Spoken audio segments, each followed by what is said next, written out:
Today we're going to be talking about how to transition your business from primarily working with buyers and getting into working with more listings and more sellers. A lot of agents who started off in the buyer side and now they want to start getting listings and stuff like that. So we're going to break down an overview and kind of a systematic strategy of how you should approach this so that you start taking some listings in 2025. Got a special guest today, Rob Ortiz, who's actually one of our top listing agents on our team here. And you and I have been on like hundreds of listing appointments together probably over the last 20 years, right? I would say so. I think we definitely learned together. Definitely learned together, right? Yeah. And so, you and I have been in different coaching and stuff like that. And I remember one of our coaches, when we were, transitioning our business to going after listings, we broke it down into 3 phases, which is attract, convert, deliver, right? Right. And that's the framework that we're going to give you today is how do you attract listings, right? How do you convert them at a high level? And then how do you actually deliver a great experience for the clients, right? Right. I think if you break it down into those 3 segments, now you can kind of figure this out and start to fill in the blanks there, right? So, Right. So let's start off on attract, Rob. Attract is, what we would consider your lead generation, right? How are you getting in front of sellers? What are some of the ways that you've seen that are effective to get in front of sellers? Man, I think the first thing that we gotta really just kind of throw out there is that there's so many ways to attract buyers, right? To attract sellers.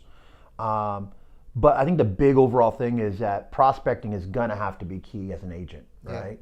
Yeah. And there's dozens of ways. It's cold calling, working your sphere, mailers, door knocking, open houses. There's so many ways, and just to cut it short, everything works. It's just a matter of you just being consistent about it. Yeah, absolutely. I mean, I know for like you specifically, you're a prospector, right? You like making calls, right? You've built a lot of your business off of picking up the phone and targeting certain types of homeowners, right? Whether it's expireds, FSBOs, circle prospecting, different things like that. That's right. And that's worked for you. Yeah, phones have been great to me. We all started off, when I say me and Enrique started off early on in our careers doing phones. I gravitate more to phones than I do with any other types of prospecting. And like everything, we just became great at that skill and kind of doubled down on that. Yeah, absolutely. And I think what you have to think about is, how am I going to go out there and generate these opportunities, right? They all work, like Rob said. Like if you like picking up the phone and making calls, and you're going to stick to that, then go all in on that, right? If you're a door knocker type of person and you want to go door knock, a couple hundred homes, in a week, that works too if you just do it long enough, right? Yeah. I think. And the great thing about us is that we kind of figured it out down to a math problem, right? And if you just keep doing your daily duties as a prospector, right, you should be successful in regards to whatever means you decide to jump into, right? Yeah. So yeah. And when we say prospecting is all of those, right? Right. Prospecting is cold calling again, is door knocking, is open house, anything that generates a lead. And a lead is someone who is interested in the product that you have, is either looking to do something business now or looking to do business later. Yeah. Somehow you've attracted that person into your knowledge-based area where you're able to kind of now provide some sort of service to them that's going to help them meet a goal that they're looking for. Yeah, absolutely. So I think sometimes you got to think about it just on a fundamental basis or maybe a 30,000 foot view. Right? Because you can go into specifics of like, who do I call? How do I call them? Don't worry about that. Just start thinking about, I need to figure out what's the main way I'm going to attract, or what are the maybe 1 or 2 ways that I'm going to focus on to start getting seller opportunities, seller leads. The other thing I would throw in there and to attract is also your branding and your marketing, right? Start gearing that towards, if you want to get listings, you need to start talking more about that, right? Yeah. If you post on social media, you need to start talking more about the seller side of the business, right? That's right. You need to maybe, if you have, your online profiles or your Zillow profiles or Realtor.coms or whatever, you need to start mentioning the fact that you go after sellers or that you service sellers, right? So I think it's just like starting to gear your branding and how you want people to see you from a listing agent or someone who can service a seller. Yeah. We have to remember, guys, there's a lot of things that are out of the control of the salespeople, and there's certain things that we can't control, right? And it's just the daily duties, right? If it's focusing on your branding, if it's a prospecting that happens, those are things that I can actively come in here, actively do in order to get what we want at the end of the day, which is to help families out, right? Yeah. I don't know where leads are coming from at the end of the day, like where exactly they're going to come from, but I do want to control what I do, and branding is one of those big things that I can definitely end up working on to kind of push that message out. Yeah, I mean, let me give you an example. Like I post a lot on social media. A lot of our agents post a lot on social media, but a lot of times I see them posting only stuff that appeals towards buyers, right? Right. Like showing properties that are for sale, or talking about like down payment assistance programs, or talking about, you know, how to get pre-approved and all that stuff. And what you're doing by posting that is you're speaking to buyers, right? Right. And so if you want to speak to sellers, you got to start talking about things that appeal to sellers, right? Like, you know, how do I prep my home for sale, right? What things are important when I'm preparing my home for sale? Maybe, you know, how do I figure out what my home is worth, right? Right. You got to start planting those seeds so that when people are watching your marketing or seeing it, or whether it's on a flyer or whatever, now that puts you in line to receive some of those inquiries, which are basically leads. Right.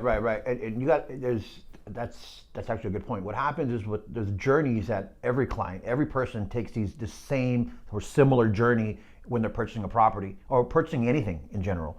Is that there's always a knowledge part that has an investigation part that everyone goes through, right? Yeah. Before they get their feet wet, they want to figure out, well, what am I getting myself into, right? And that's where all of the stuff that's getting thrown out in social media as knowledge and all this information that you're giving out in your branding, it comes into play. So yeah, it's a good thing. Yeah, like think about it. If I was going to sell my house today, right? The first thing I would do is I'd probably want to know what my home is worth. Right. So if I'm the agent, I should start talking about how to help people find out what their home is worth, right? Right. Because that's the very first step that someone would take when they're even thinking about selling their home. They want to know how much their home is worth. They want to know maybe how much they're going to walk away with out of the sale, things like that. So if you start adding that into your marketing, whether it's social media, whether it's your flyers, whether it's email marketing, whatever it is that you're doing, right? Your door knocking, you start to generate leads in that arena, basically. Right. All those things together combined eventually becomes a lead, right? Yeah. Eventually, what happens is the client makes a decision to say, okay, you know what? I have enough information to take the next step. Let me go ahead and put myself in contact with a professional that can help me kind of demystify that whole process moving forward from here, right? Yeah. But all those things in the front end is what we will do as marketers, as real estate agents, to try to get the word out there, and then attract those types of people that are interested in our services. Yep. So that's attract, guys, right? Like it's put, you know, that's basically covers the whole pillar of attract. Right now, let's go phase 2, convert, right? Convert. So I did some marketing, Okay. whatever that might be. I set up my attraction pillars, lead generation, whatever you want to call it. And now I got someone that actually responded and says, yeah, I am thinking about selling my home. Right. Well, as an agent, I got to convert that now to a client because it's a lead in the attract phase. Right. When I convert them, then they become a client, right? So what goes into converting leads, seller leads, right? What would you like, break down some of the fundamentals basically? I think we have to look at it more. I think a lot of realtors view their job more as salespeople, and even though technically we are salespeople, I would encourage a lot of agents to come at it more from a consultation point of view, right? Yep. Is we know that the person that's coming to us for help has an issue, and if we come at it more from a place of, hey, what is that issue that you're looking to solve? And then for us to provide those types of solutions for him where it's clear of what path he needs to, or he or she needs to take, then we're looked at in a much higher state than just being a salesperson. Yeah. Right? So first off, that's probably the first thing that I would do is look at it from that point of view. The second thing that I'd probably do is have yourself a really compelling listing presentation. Yeah. Right? Is very key. I doing this for 20 years, I'm amazed at how many people go into a listing appointment by just winging it. Right? Is as professionals, we should act professionals, first off, and by learning our craft and learning it really well, where we're able to dictate our words in a clear manner so that not only it becomes effective, but they actually understand what they're getting themselves into. Yeah. Right. And I think that's part of the biggest thing is that I see from agents coming into the business is that we really need to take our craft really serious, right? And really buckle down on the art of communication. Yeah. And you've hit it right there on the head, right? Is like you have to have a compelling listing presentation, not just the listing presentation itself, like the document, but a listing presentation process, right? And the listing presentation starts long before you even meet with the client, right? It could be from what are you sending before you meet with the client? Is there a pre-listing packet? Is there a pre-listing email that already sets the stage for what's going to happen when you meet with them, right? Even before that, right? Is there a follow-up process for when that lead comes in and says, hey, I'm interested in selling my home. What do you do with the lead after that, right? Is it going into your CRM? Are there certain emails or texts or campaigns that are going out? Because for listings, and this is what a lot of people need to understand, is when you get a listing lead, that doesn't mean they want to sell their home right now. Right.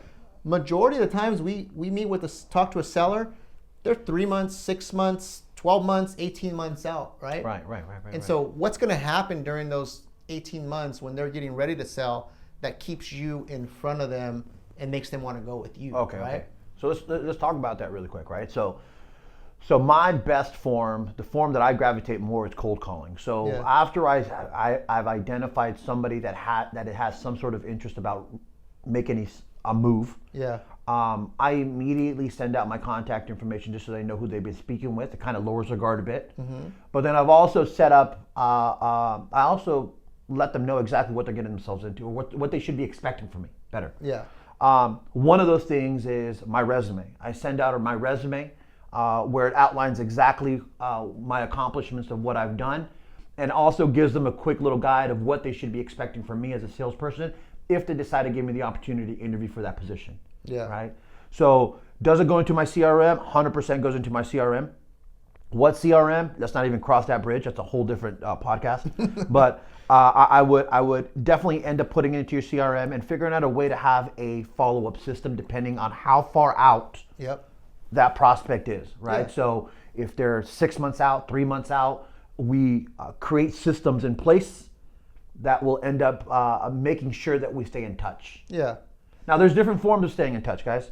And it could be a cadence, right? Like we can go really advanced, right? And there's so many bells and whistles on certain CRMs. Or we can even just say, hey, if someone's 3 months out, I need to be calling them every few weeks to check in. Right. Or I can have a system that does stuff for me. But you need to establish what are the ground rules based off someone's timeline. Right. I think I want us to go like more higher level, right? Because we can geek out all day on like how to do the nuances, but right now I just want you to understand the overall like how the puzzle fits together. Right? You definitely have to have a follow-up system. I mean, listen, if we look at our numbers, even as an industry, for myself and even as an industry, the majority of the listings that are picked up are never now business. It's always later business, and I would probably say like 90 to 95% of the business. It always comes down the pipe. I'll give an example. I picked up a listing last week, and that was from an appointment that I did 3 months ago. Right. So I had the appointment, and I could have taken the choice of not have done anything and just waited for the phone call, or I could have put systems in place in order to make sure that I stayed in front of them, so that when that time was right for them, that I was the choice that they would end up reaching out to. And then, so the appointment you went on 3 months ago, and then what about before that? When did you receive the lead, right? So before that was just countless hours of me prospecting and trying to earn a little bit of that confidence in order for them just to even give me the chance to interview for that position as a realtor. So the appointment came way before that. Follow up, right? Prospecting, all that good stuff you're doing, and then finally, the lead came before that, right? And then finally, they said, okay, let's meet. Right, so that was a process right there, right, in its own. Well, wait a minute. Okay, so now that I'm thinking about it, so by the time I got the initial interview process, in order for me to interview for their listing, that was a 4 month period prior to that, right? So it was 4 months prior to that. I worked that lead until I earned enough confidence to sit down at a table and present my services. And then after that, was a 3-month process for them to say, hey, listen, Robert, I'm ready to rock and roll. We're ready now, right? I'm ready to sell my house, and you're the man that's going to end up making it happen. Yeah. So that alone is 7 a months huge or process. something, That's right? a huge process. Yeah, yeah.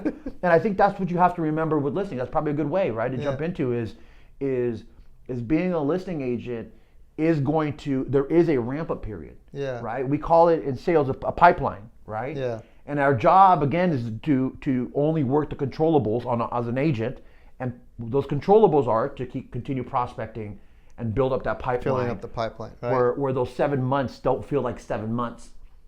Things are happening in between those times. Yeah. And I think it's good that you illustrated that, because from the initial conversation to appointment to finally getting the listing signed, it was 7 months. Right. And then you got to still now get the listing sold, right? Which is another phase, right, that we're going to go into next, which is deliver, right? But if you look at just the convert process, right, we went attract, convert. The convert is all the things that you're doing to take it from lead to appointment. When you go on the appointment, to deliver a really good listing presentation, right? To where at the end of that presentation, they say, okay, you're someone that I think I want to work with. Whether they decide they're ready to sign a listing now, or whether maybe they still got to work some things out, that's still part of the conversion process, right? Like, how often am I staying in touch? What do I send them, right? All those different things until you finally get it to convert it to a client. That's right.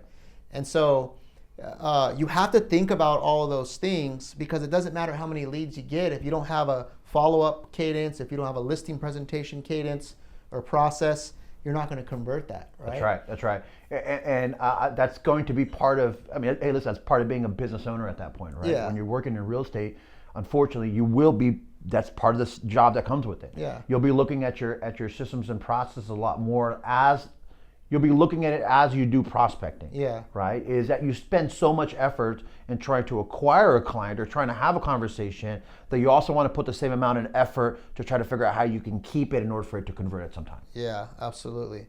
And so the other thing too, like somebody watching may say like, well, I've never done a listing presentation, right? I don't have a listing presentation. And so my advice to you would be, start reaching out, right? Start finding the resources that you have. You may have an agent in your brokerage that you can team up with, right? That is experienced, that does have a listing presentation. And maybe you got the lead, you got the attract part, and somehow you got the lead through your marketing or your prospecting. But now you need their help to help you close the deal, right? Right. And we see that a lot. Like you and I, when we were first doing a lot of deals, we were doing a lot of them together, right? Yeah, failed a lot. Right. You were getting listing opportunities, and then I was going out there and helping to train you and close them until eventually you're like, hey, I got this on my own. Right. But we split a lot of deals. We did. Right. And sometimes we'll still split deals today, just because it's time, for time's sake, right? But what I'm trying to say is that if you don't have that thing necessarily, like the listing presentation, find the person who does and team up with them and partner with them. It's better to get half of something and learn than to go out there and try to do it on your own and you fumble and you get zero. There's shortcuts to life, guys. I don't know if it's because I've just been doing this for a long time or maybe because I'm older, but there's shortcuts to life, guys, and that's one of them. Yeah. Is set the ego aside, find somebody who's been there, done that, and is willing to teach you. Go through the mud, right? Yeah. And just learn as much as you can, guys, and eventually say, hey, listen, thank you so much. Shake their hand and do your own thing at that point. But yeah, guys, find somebody. There's people out there that are willing to help. People out there, absolutely. Okay, last phase of this, right? You got the attract part down, you got the convert down, we went over that.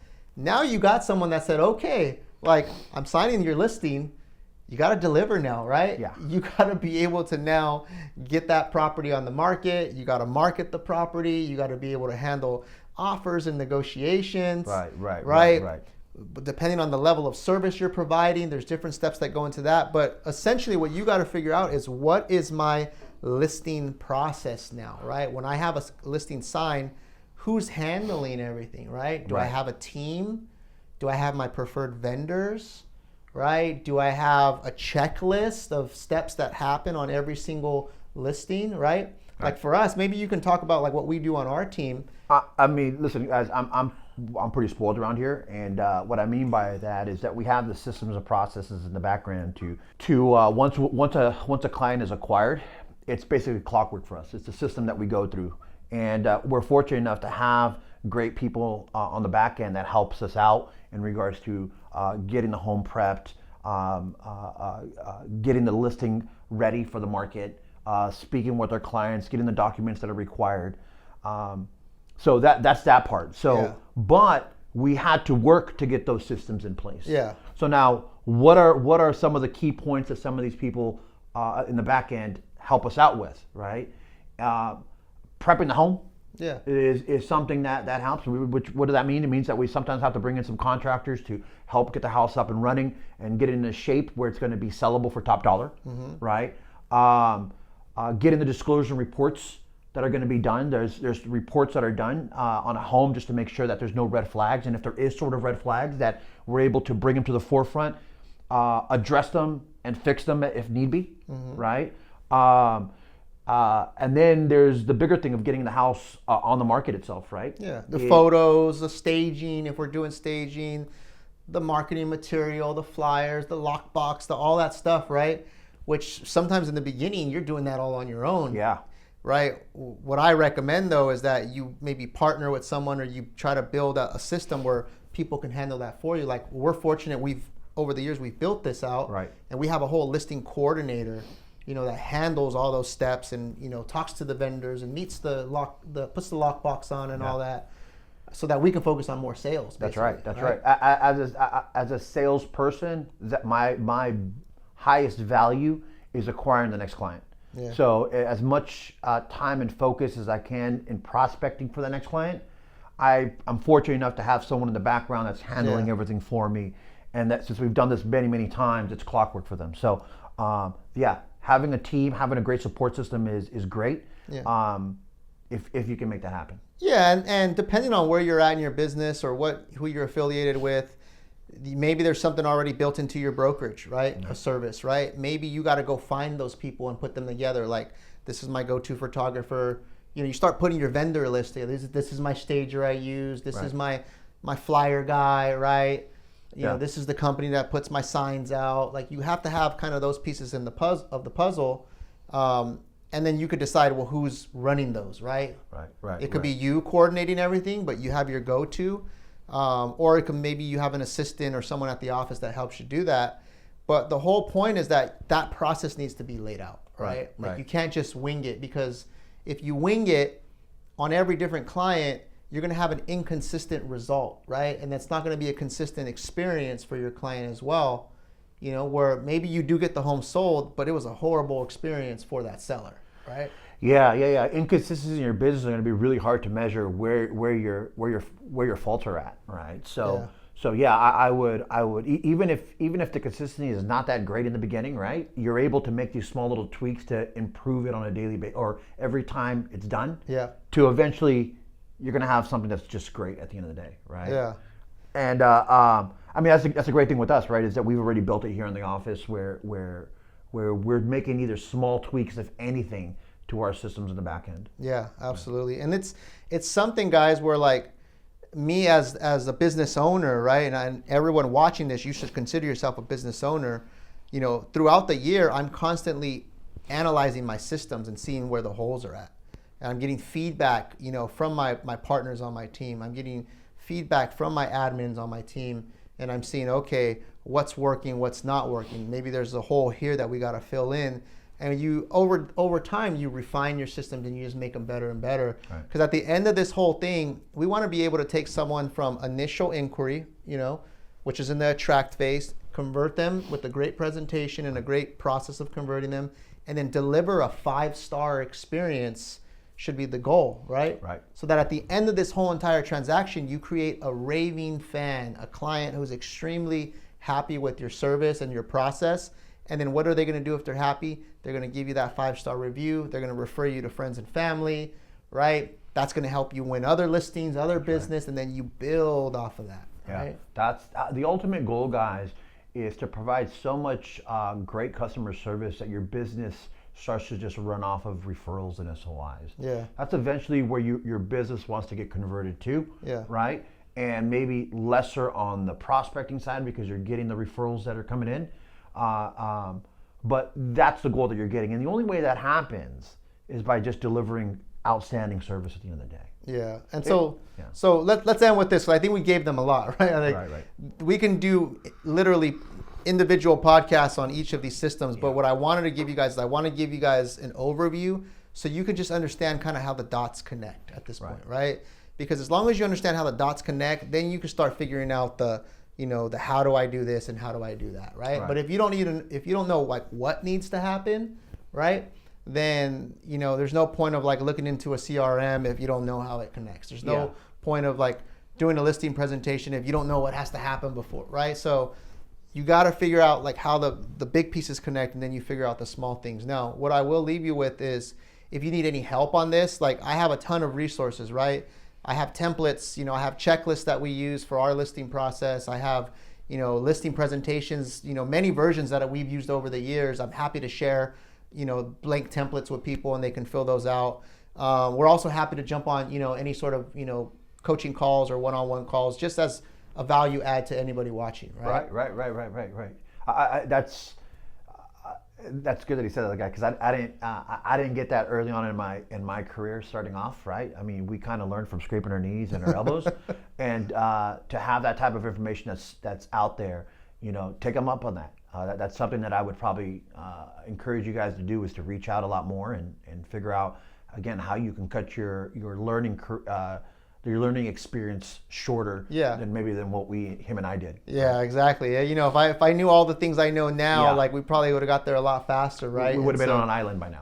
On an island, but hey, we're in this journey and we're here to to continue to grow ourselves and help people grow as well. So I hope you guys got some value today. The key thing is just get started, right? Sometimes we think we have to have all the pieces of the puzzle put together perfectly. Trust me, version 1, right, is better than version 0, right?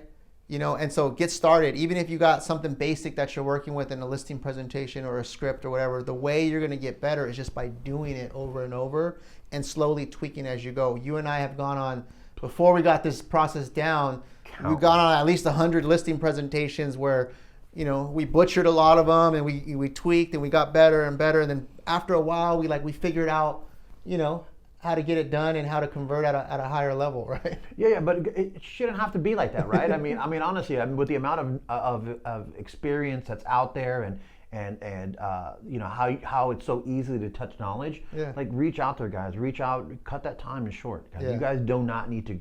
It does not need to be that hard the way that we did it. Yeah, absolutely. Well, that's all we got, guys. We'll see you next time. Thank you.